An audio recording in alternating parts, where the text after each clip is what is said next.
Bismillahirrahmanirrahim. Alhamdulillahirabbil wassalatu wassalamu ala nabiyina Muhammadin wa ala alihi wasallam. Ananda kelas 10 IPS 3, 1 jam saja kita.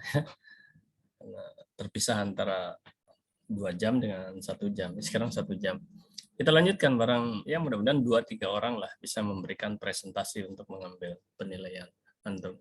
Sekarang berarti akan silakan Fadilah Fauzan. Muncul Fadilah Fauzan. Ya, berarti.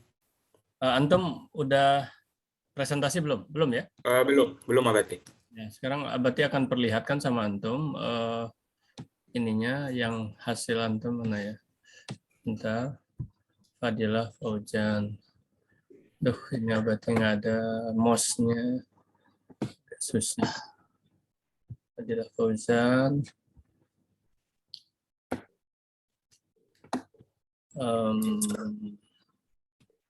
Siap-siap antum untuk memberikan penjelasannya.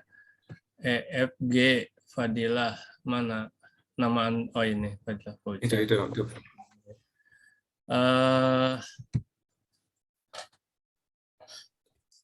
Oke. Antumnya mana ininya harus muncul? Silakan muncul Fadilah. Ya, oke. Pin juga berarti. Silakan sebentar. Ya. Supaya kalau udah selesai kan udah tenang. Aduh, membesarkannya ini. Apa namanya? Mouse-nya habis itunya. Habis baterainya, sehingga agak susah. Oh, ini. Oke.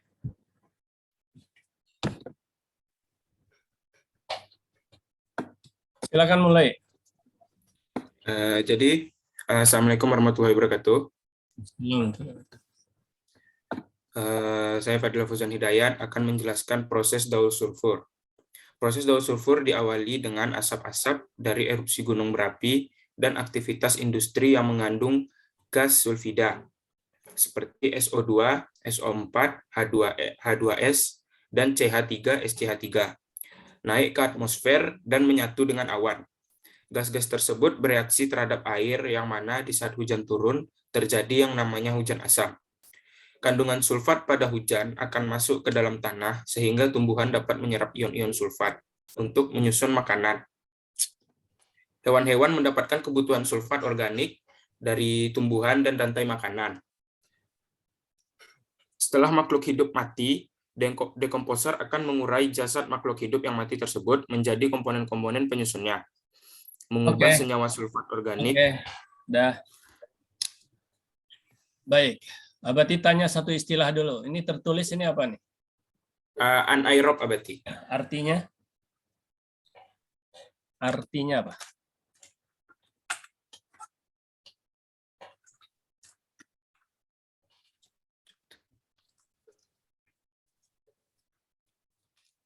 Abati udah ngasih tahu dari awal. Yang Abati tanya hanya 2 pertanyaan, 1 istilah. Ya, baik itu yang disebut maupun yang tertulis gitu. Karena harus bisa Anaerob itu bakteri, Abati. Waduh, salah. Kok anaerob bakteri lagi? Anaerob itu tidak aerob oksigen udara. Jadi tidak memerlukan udara. Siapa yang tidak memerlukan udara? Yaitu bakteri ini. Makanya disebut bakteri anaerob. Tapi pengertian anaerob sendiri adalah tidak memerlukan oksigen di dalam apa metabolismenya itu ya. Nah, itu. Jadi sekarang harus hati-hati khususnya kepada antum ya, Fadilah, umumnya kepada yang semua. Jadi antum ini sudah SMA ini ya artinya sudah dewasa. Apa artinya dewasa? Bertanggung jawab. Nah, bertanggung jawab bagaimana? Apa yang ditulis, apa yang disebutkan itu harus bisa dipertanggungjawabkan gitu. Ini memang biasanya nanti antum di S1 itu sidang itu itu di sidang. Nah, ini antum udah belajar di sidang nih sebetulnya sekarang. Ya, jangan sampai gitu. Oke, baik. Sekarang antum jelaskan gini. ini sebutlah gambar hewan, ini gambar tumbuhan, terus ada panah ke bawah, terus ada dekomposit. Apa maksudnya? Jelaskan.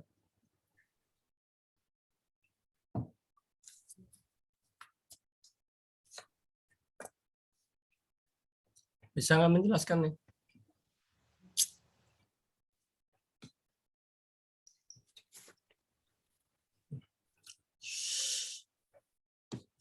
Siapa ini? Oh ya, Fadila. Oke. Nih, kan antum sendiri bisa menilai. Pantasnya antum itu dapat nilai berapa gitu loh. Antum sendiri bisa menilai. 2 pertanyaan nggak bisa terjawab. Terus antum tadi sepertinya lancar. Kalau itu lancar dalam pemahaman, dikasih nilai 80 ya berarti. Tapi itu lancar karena membaca antum. Tanpa memahami gitu. Nah ini, mulai sekarang antum harus mencoba memahami. Memang sih ini dalam tanda kutip, entahlah di beberapa kelas mungkin Abati udah jelaskan juga ya, tapi mungkin tidak kurang konsentrasi satu. Yang kedua bisa jadi belum terjelaskan, tapi contoh penjelasannya misalnya di daur air, karbon dan oksigen itu udah hampir di semua kelas sudah Abati jelaskan. Oke. Udah lah, karena antum pertama ini harusnya 70, Abati kasih lagi lah 72. Itu kan kecil, sedih juga nilai seperti ini. Ya, tapi antum harus ini. Dan gambar pun ya sangat sederhana juga. Oke, baik. Terima kasih kepada Fadilah ya. Paling tidak antum selesai ini ya harus. Nah, inilah ya, terasa kan bagaimana harus mempertanggungjawabkan suatu kegiatan satu tugas dengan serius dan sungguh-sungguh. Baik. Naila Alifia. Naila Alifia. Halo. Ya, Abati. Sudah? Belum? Sebentar, Naila Alifia. Belum? Belum, Abati. Oke, siap-siap antum. Siap-siap. Munculkan itunya, videonya. Karena ya, kalau nanti antum ada yang harus muncul videonya. Naila Alifia, Naila Alifia mana ini? Naila Di ada bawah, nggak? Abati. Hah? Oh ini. Ya, ada. Naila Alifia. Naila Alifia Edwin, oke.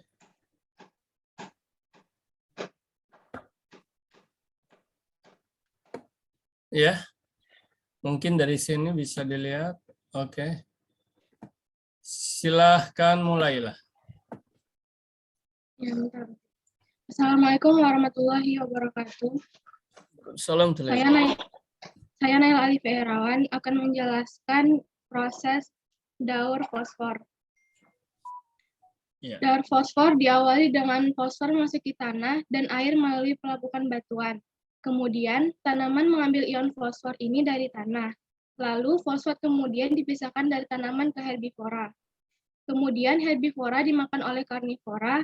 Fosfat yang diserap oleh hewan dikembalikan ke tanah melalui ekskresi dan dari dekomposisi tumbuhan dan bahan mati oleh mikroba. Kemudian, bahan tanaman mati dan produk-produk lainnya membusuk melalui peran bakteri. Kemudian, fosfat dilepaskan ke lingkungan, lalu fosfat dalam tanah terkikis ke dalam air, yang selanjutnya air tersebut akan digunakan oleh ganggang dan tanaman sebagai nutrisi yang disebut dengan pengangkatan geologis.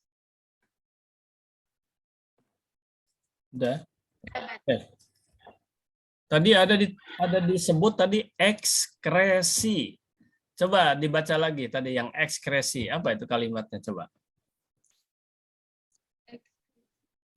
Fosfat yang diserap oleh hewan dikembalikan ke tanah melalui ekskresi dan dari dekomposisi udah. tumbuhan. Apa arti ekskresi? Ekskresi itu zat-zat sisa dan iya zat-zat sisa gitu berarti. Oke, kurang tepat ya. Exit. Ekskresi itu pengeluaran zat-zat sisa, artinya sampah ya, feses lah, urin lah, itu yang mengandung ini daur apa ini? Daur fosfor abadi. Nah, yang mengandung fosfat gitu. Jadi ya istilahnya baru membaca-baca gitu aja ini Alivia ini belum. Ini hati-hati kepada yang lain nih. Ada kesempatan kepada yang belum-belum ini. Ya, jangan antum itu kalimatnya harus bertanggung jawab terhadap apa yang dibacakan atau disampaikan atau dikatakan dengan bertanggung jawab apa yang ditulis. Oke, sekarang tulisan ini.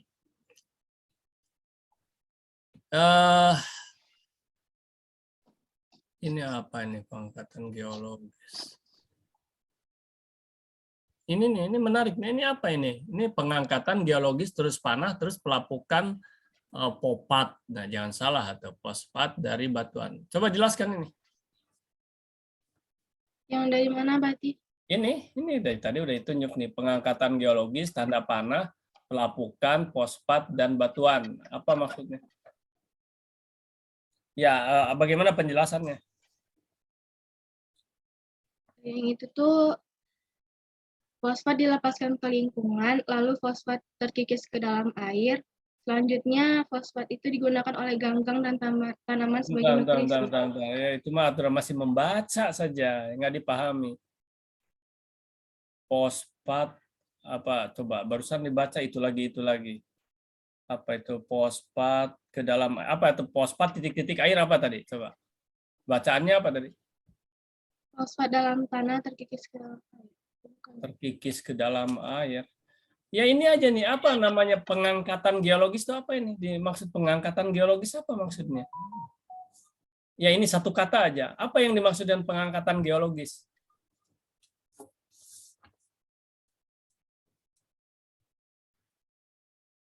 Nah, itulah ya harus dipertanggungjawabkan setiap apa yang ditulis. Belum lagi ini ke sini. Pengangkatan geologis pelapukan. Apa ini maksudnya? Ya barangkali ini ya geologis itu kan tentang geologi batu-batuan, tanah segala macam ini ya. Nah, pengangkatan itu artinya ya ada semacam pengikisan oleh air ya atau pengikisan karena panas, karena hujan, karena iklim segala macam, terjadi pelapukan, meluruhlah dibawa oleh air. Nah, ini luruhan-luruhan ini mengandung fosfat ya. Nah, dari mana? Dari batuan ini gitu loh, mungkin menjelaskannya itu ya, lebih tepat. Baiklah ya, ampun ini. Jadi memang baru bisa membaca SMA itu. Jadi artinya apa? Kemampuan apa namanya itu?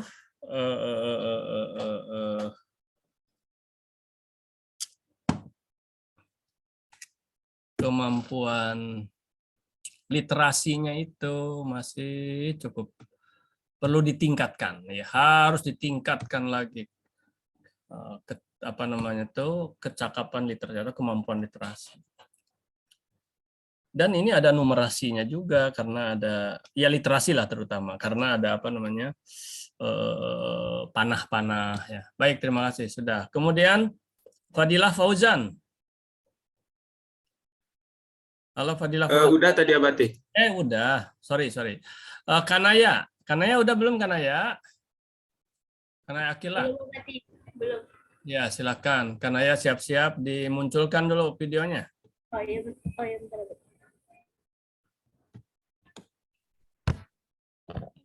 Ya. Sebetulnya dari sini nggak bisa. Oke. Dari sini bisa dilihat. Kanaya mana? IJKL. Nah ini. Yuk, silakan. Kanaya belum ada yang memuaskan nih. Sekarang sebentar 4:73 menit. Kanaya terakhir ini. Oh, ini. Oke, silakan nih. Udah ada gambarnya.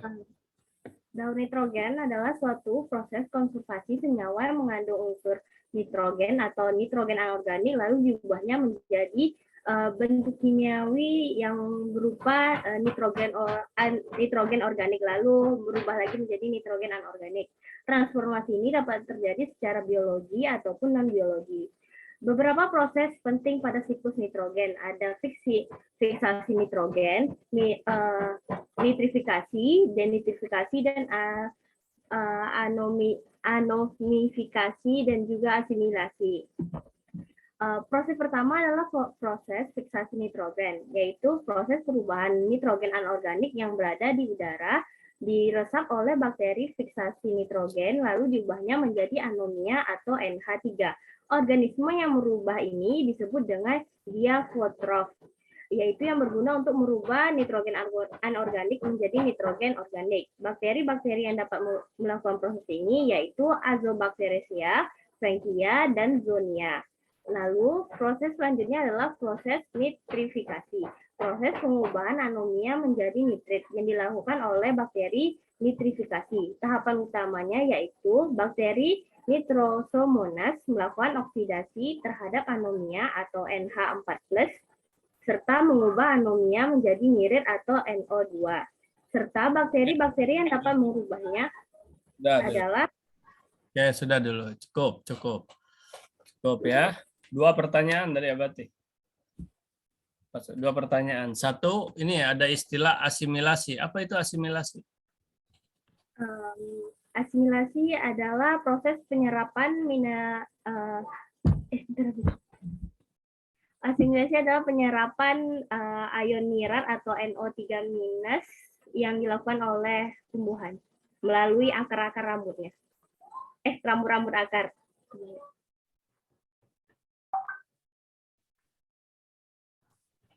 Penyerapan. Iya. Terus gini nih. Ini ada nitrat nih, NO3, ini ada nitrit NO2. Ini panahnya kemana ini? Ke atas atau ke bawah ini? Panahnya kok nggak jelas gitu. Ke atas dulu Abati. Dari pertama dia fiksasi nitrogen, terus ke bawah langsung ke nitrifikasi. Proses nitrifikasi pertama dijadikan nirit, habis itu dijadikan nggak ini nih. Ya ini ke atas atau ke bawah ini? Ke atas Abati. Ke atas. Nah, bagaimana penjelasannya ini? Nitrit, terus nitrat. Gimana? Ini apa penjelasannya? Coba jelaskan dari sini ke sini aja. Ya. Dari proses nirit atau NO2- menjadi nirit itu adalah... Kok nirit lagi? Nitrit itu. Salah nulis. Oh iya, Abati. Itu adalah proses nitrifikasi, yaitu proses pengubahan anomia menjadi nirat yang dilakukan oleh bakteri fiksasi. Mana ada nirat lagi? Nitrat kok nirat? Gimana? Ini nulis saja udah kacau nih. Jadi ini gimana ini? Jangan-jangan ini hanya niru ke orang, panah nggak jelas. Nulis salah ini tuh, nulis tuh kok nirat, nirit. Dari mana ini? Ini kemungkinan besar ya apa niru dari mana itu kok salah gitu nulis tuh. Nih nirit, nggak ada nirit. Nitrit, nitrat. Oke ya. Tolong lebih ini lagi tuh. Abati tadinya udah taruh 80, turun ke 75 ya. Turun lagi sekarang karena nggak ada yang. Aduh, ampun. Kesalahan itu ya sementara kita sedang bicara nitrogen itu menyebut saja udah salah misalnya, dan kesalahan itu bukan karena kelupaannya tapi memang tulisannya. Kalau gini maksud Abati itu boleh saja nulisnya salah, nirat tapi antum bilang nitrat ini ya, nggak ada nirat, nirit, nggak ada nitrat, nitrit. Di antara itu pelajari lagi ya lebih dalam. Ya Abati. Oke, baik Ananda sekalian, kelas IPA IPS 3 nampaknya cukup itu saja, waktu sudah habis. Dan nanti gini, yang belum itu bisa saja oleh Abati akan di schedule ya, dibuat jadwalnya khusus yang belum saja, misalnya nanti di luar jam tentunya ya, di saat antum diperkirakan ada waktu tuh. Nah, tapi kalau misalnya nanti PTM itu lebih lebih banyak waktu. Demikian saja dan sebentar kita akan tutup ya. Baik Ananda sekalian, itu saja dahulu. Ucapkan hamdalah, alhamdulillahirrahmanirrahim, subhanakallahumma wa bihamdika, asyhadu an la ilaha illa anta, astaghfiruka wa atubu ilaik. Assalamualaikum warahmatullahi wabarakatuh. Waalaikumsalam warahmatullahi wabarakatuh. Waalaikumsalam warahmatullahi wabarakatuh. Waalaikumsalam warahmatullahi wabarakatuh. Ya.